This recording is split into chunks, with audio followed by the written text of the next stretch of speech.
So, Sketch, welcome back. And welcome back everyone who's watching at home for part 2. Hopefully the camera will keep rolling, we'll capture our whole conversation. So, Sketch, we had a long chat last time. Let's get to some of the interesting topics which unfortunately the camera missed off. Starting off with, well, for those who missed part 1, would you like to give a brief background as to who you are and what you do?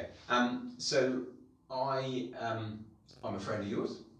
I think that's the best bit. But I'm also a police officer. I've been a police officer for 25 years. So this conversation, obviously, some of my observations, thoughts about policing within Devon and Cornwall, because that's where I am. But obviously, this is not the official party line of Devon and Cornwall Police. Sure. Not that I think I'm going to say anything outrageous, but obviously I'm not a spokesperson for them. Yeah. And for me, this all came about obviously as the stuff that we saw in America, and then some of the Black Lives Matters or BLM protests that then took place, and the conversation that's caused. And obviously you've already posted some other videos with conversation with Des. Yeah. Check them out. Yes.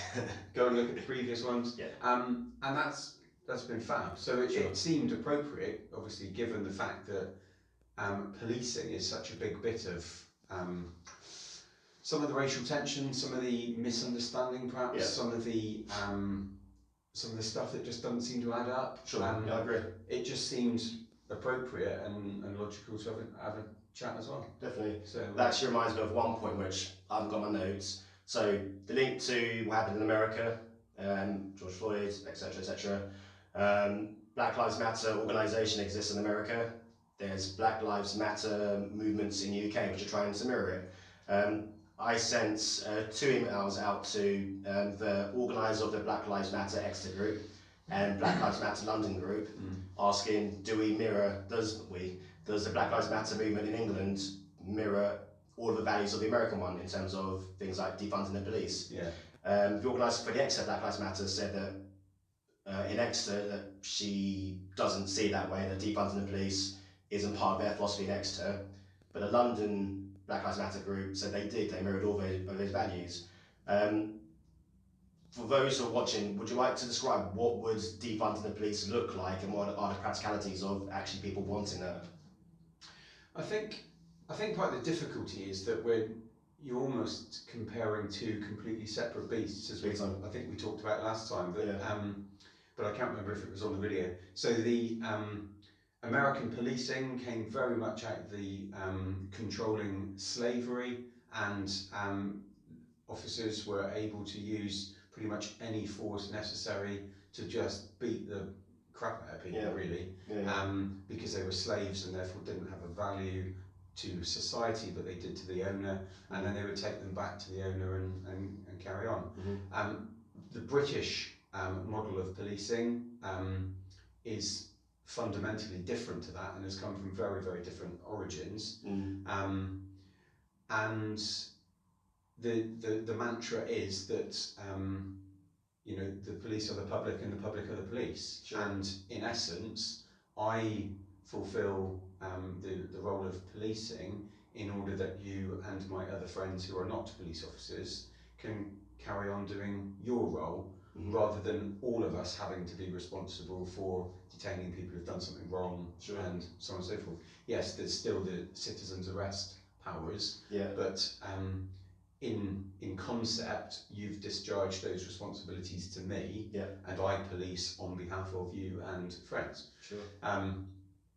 So I think that's different. I think it's absolutely fundamental that we are the public and the public are the police, which is why, and I think we'll probably talk about it a little bit later on, it is really important that we reflect the makeup of society, but it also stands to reason that by reflecting the makeup of society, we are also going to take on some people who are inappropriate for policing. Sure. And it will take time, and it may be under pressure, that we see them do or say or behave in a way which is wholly inappropriate. Sure. And then we get rid of them. So I think that that creates some of that challenge, doesn't it, around trying to reflect the community. So in Devon and Cornwall, obviously, we've got a much smaller, as you will be very aware, we've got a much smaller black and minority ethnic community, and those people who are visibly different. And therefore, predominantly, Devon and Cornwall is white kind of. Sure. But going back to defunding. Yes. So that's right. Yeah, we are going to touch several of those topics. So the term defunding, because when I first heard that word, I thought that means scrapping all funding for the police. I've then gone and watched other videos and read around the topic, and defunding is actually asking for a reduction in the amount spent on policing, and for that money which has been reduced to be then spent elsewhere in places like education, social services, and other places like that. Are people asking for that, especially in America, but some people are mirroring that view here because they feel that the police are failing in part of their job, so the answer is take money away? Because my worry is, as a person, is if by taking money away from the police, their ability to do their job is going to be reduced. So in my head, how is that going to help our society, and particularly societies where there are, socioeconomic difficulties and many people of black ethnic minorities live in areas which are not doing so well, where they need policing? I mean, is that as simple as looking at it like that, taking money away from the police? I don't think it's as simple. I mean, yes, I certainly think that there are some bits that we have stepped into because other services have withdrawn. So when all of the funding changes happened, obviously in the austerity cuts and all that sort of stuff, many of the youth services were just slashed overnight. Right. And we then cannot be surprised that young people now hang around on street corners and do other stereotypical things. I appreciate that was, but they haven't got the youth activities that were there. Yeah. There aren't the same opportunities for them to do constructive things, and the kind of old saying of the devil makes use of idle hands. If you're bored, you're far more likely to start messing about, which can lead to committing antisocial behaviour, which in essence antisocial behaviour is minor criminal damage, it's minor public order offences, it's minor stuff which actually can end up sucking people into the criminal justice system. So I don't think any police officers would have an issue in saying that youth services and social services and things need to be increased in their provision and stuff. If that meant that an amount of money was taken from policing and put into that environment, as long as it was done in a controlled way, that may work. I think the challenge is that the nature of policing has changed a huge amount, particularly in relation to digital crime and that sort of stuff. Sure.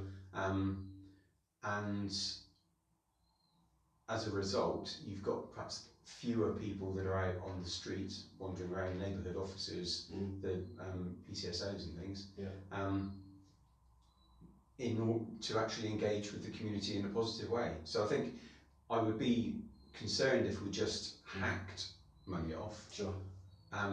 But yes, I think there is community stuff that we can do far better if some of the other services are funded as they should be. Yeah.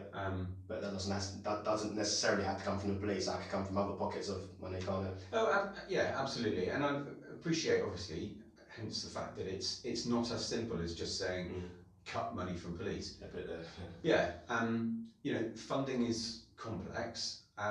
There are kind of finite resources that the government have got available, and it's about how you divvy that up. So if it enables other sectors to step up, which then means we don't need quite as much because crime and disorder reduces, that's fantastic. I think the challenge always is that it's for the long game, which is why it never really fits with politics. Policing and politics should not be connected. Yes, we should have oversight of what we're doing, but we shouldn't be I would argue, beholden to a political view or makeup. And I think therefore we can end up getting manipulated to do things that maybe weren't, and maybe they're not quite as good as they could be. Sure. Cool. But clearly that's just my view. Yeah, no, appreciated. So let's change track and go on to a different topic. Let's look at racial profiling. So my brother lives near London, drives a nice-ish car. He's been stopped several times when he's been driving. His fiance, who's a white lady, drives the same car. She says she's never been stopped in that car. My brother says a number of times he gets stopped and told, you are an IC3 male, code for a black person, of medium build, either he's acting or he's driving suspiciously. He's lost count of how many times that's happened to him. I appreciate this story is also from London, so famous sprinter in the news, Bianca Williams, got stopped with her husband and a three-month-old son in the back. They were stopped, both of them were dragged out, and again they were told that the car was acting suspiciously.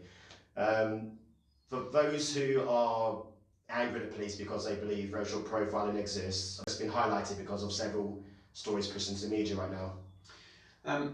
I think there's probably a bit of that at the moment it's a political kind of hot potato. There's a lot of news in it, there's a lot of interest in it, rightly. I think obviously I wouldn't comment on the specific things, but so for your brother, for example, he may be driving the car at a different time of day to his fiancée. Sure. So if you're often out and about at night time, that is when a lot of stuff happens. It's when drugs are moved. It's when other burglars are out. It's where organised crime groups operate, and so there is and there's also a reduced volume of traffic around. So that can be it. So it may be that. It may be that your brother, I don't know, maybe he drives with quite a heavy right foot, sure. And because it's quieter at night time, is making a lot of progress. Sure. Bracket speeding. Sure. But yeah, who knows? So I mean, I don't think we don't, and I certainly have never stopped a vehicle merely because there is a black driver. Sure. It just doesn't even. Sure. It wouldn't even compute. Whether or not, and I think the challenge, particularly around London, is the makeup is very different of society. Living in Exeter, it's a very different neighbourhood down here to that which you grew up in, historically. In relation to the Bianca Williams thing, there was some suggestion initially, which I saw in the press, that actually the vehicle had been on the wrong side of the road for a period of time, and then actually when the officers went to stop it, they didn't stop, they continued actually driving away quite quickly. Which we don't see in the camera, do we? Absolutely, and we don't know because we weren't there. So if you're going to do things which will attract attention, and if you've got a nice car and you're driving it in a daft kind of way, sure. Yeah, we're going to stop and have a conversation about your manner of driving. Sure. If you're driving it too quickly in a built-up area, we're going to stop you. It doesn't matter the colour of the driver. I think the reason that's particularly got kind of legs is because of the current environment and because of the way that the prevalence of weapons and things, particularly around the capital, where the officers immediately get people out and cuff them in order to then carry out a search. Sure. So a disproportionate amount of force, maybe. Well, it unfortunately is sometimes it's based on the nature of what we do. That reinforces then the message that people carry weapons. Then you end up with a message which is, well, based on my experience when stopping people, the only people I've stopped with weapons have been people of colour, therefore all people of colour carry weapons, therefore I'm always going to treat people of colour with... And you can see how it kind of makes sense, but at the same time that's completely illogical. Because clearly not all people of colour carry weapons, and a hell of a lot of white people carry weapons. So but you can see how you can use it to reinforce your own thoughts, and then you can end up in a position where perhaps you're much quicker to use restraint than you need be. In the same way that if I stopped you driving, I wouldn't immediately assume that you're carrying a weapon. My conversation with you, if you'd been driving, daftly through Exeter, would be about the manner of your driving and about trying to find out a little bit about you. Being cognizant all the time that actually, yes, some people do carry weapons, but actually that shouldn't be my default position. And I think, but we're talking about some very different policing environments, and policing in a massive built-up area versus policing in Devon and Cornwall, which is 99% of the time fantastic. And it's that I think that is part of the challenge, and I think we'll come on to it a little bit later on. There's that whole thing around perhaps there is some unconscious bias. Maybe they're not thinking about the full picture. They're not checking themselves. We definitely will come on to unconscious bias, don't you worry. The last point in on this topic, so county lines. County lines is the movement of illegal drugs from one area to another. And like I say, living in Exeter, we're not so racially diverse. Is it fair to say, or not fair to say, that maybe some police are possibly racially profiling young black men because of the idea of drugs coming down from England's capitals to smaller, quieter counties? So, for example, I know this is only one example, but I saw a video on YouTube of a policeman stopping a young black man in Cambridge, and he said, "There's not many people like you around here. I'm not racist. I'm not saying I'm racist, but there's not many black people in Cambridge, so I'm just stopping and asking, where are you going? Where are you up to?" Yeah, I mean that's random, isn't it? I mean, so as slightly off tangent, but the original question, in terms of county lines, is there a strap line in the police trying to find the offenders of county lines? Are you told, right, generally they look like this, they drive these types of cars, this is what we're looking for? No, it tends to work the other way around actually, where we know our regular drug users, and we watch where they go, and then we end up seeing who's serving up, who's delivering the drugs, and then from that try and work out. So there are various drug supply lines within the organised crime groups, and certainly from the images that I have seen of those people who have been convicted of supply in Exeter, there are a large number of people aged kind of 15, 16 to 24 who are, in the vast majority of cases, black males that have been convicted of supply, and they've had significant amounts of drugs on them.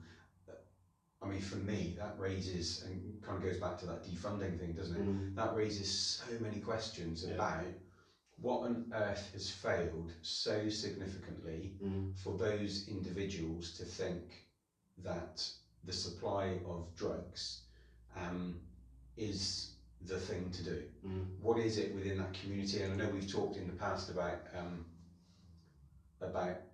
looking for role models in the community. So if you've got some older kids in your community and you're living, I don't know, in the centre of Manchester or Birmingham or London or wherever, and they seem to have got a load of wedge and they've got nice cars and they seem to live their life right. It's attractive. It's really attractive, especially if you've been failed by the education system and you've been failed by your own family. Yeah, your own family. You've been failed by the environment in which you live. It's deprived. It's run down. There's no investment.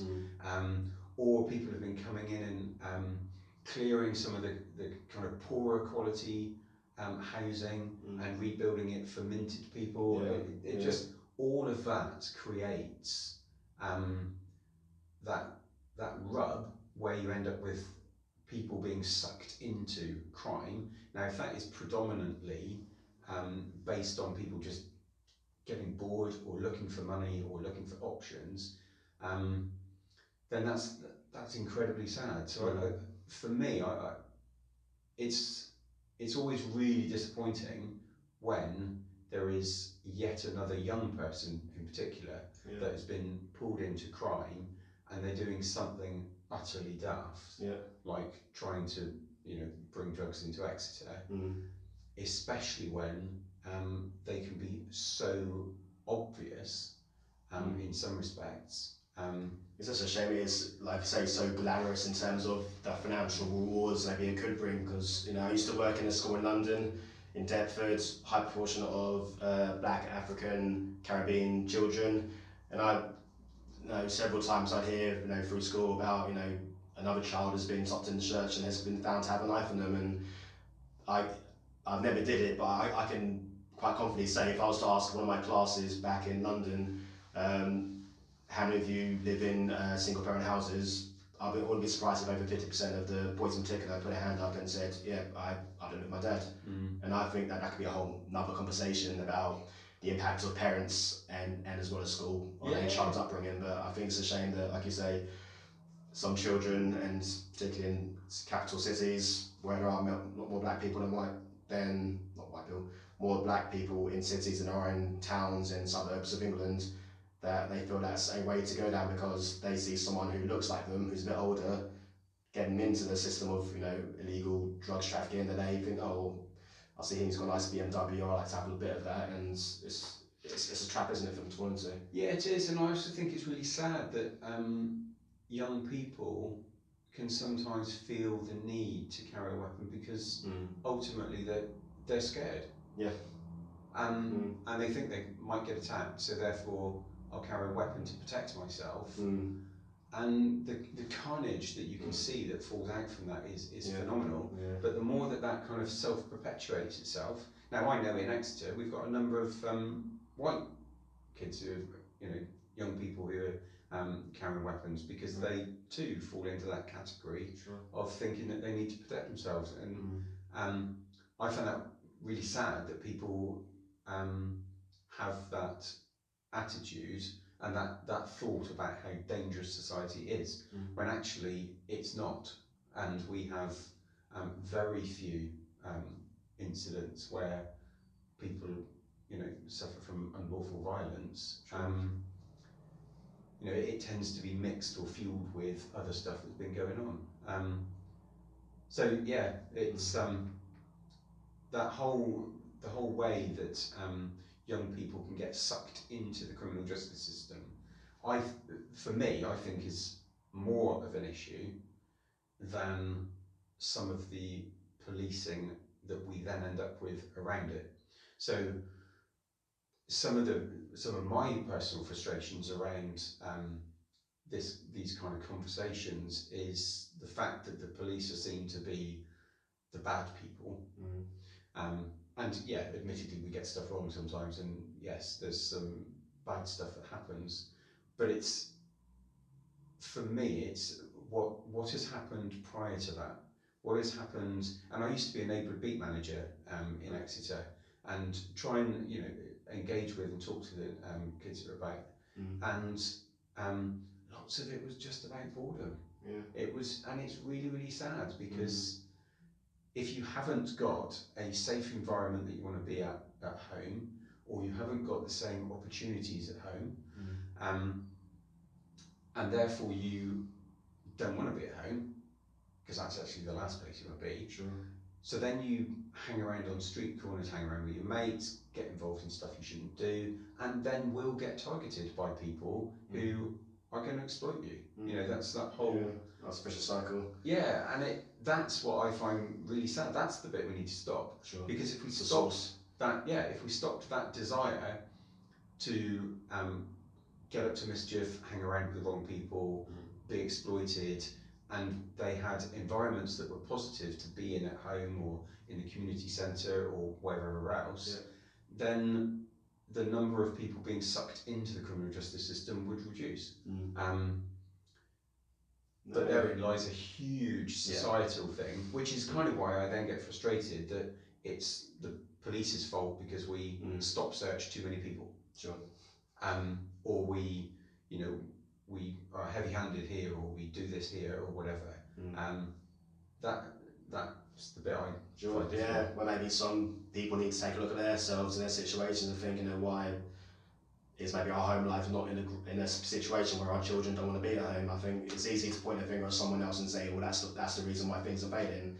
It's like, well, let's look at our home structure. Are we providing a safe environment for our children to grow up and flourish and be the best they can be, not want to be outside? But like you say, we could talk about that for that bit whole topic if we wanted to. Thank you for tuning in to another episode of Uncomfortable Chats between two mates. We hope you enjoyed it and found it interesting. In our next episode, we'll be discussing changes to the police since the Macpherson report, which was published in 1999 off the back of the Stephen Lawrence killing in 1993. If you've been finding these interesting, please leave a comment. It's interesting to hear different people's perspectives. And if you'd like to be part of a future conversation, which happy to be recorded in, please send me a private message. I'll be keen to get in touch.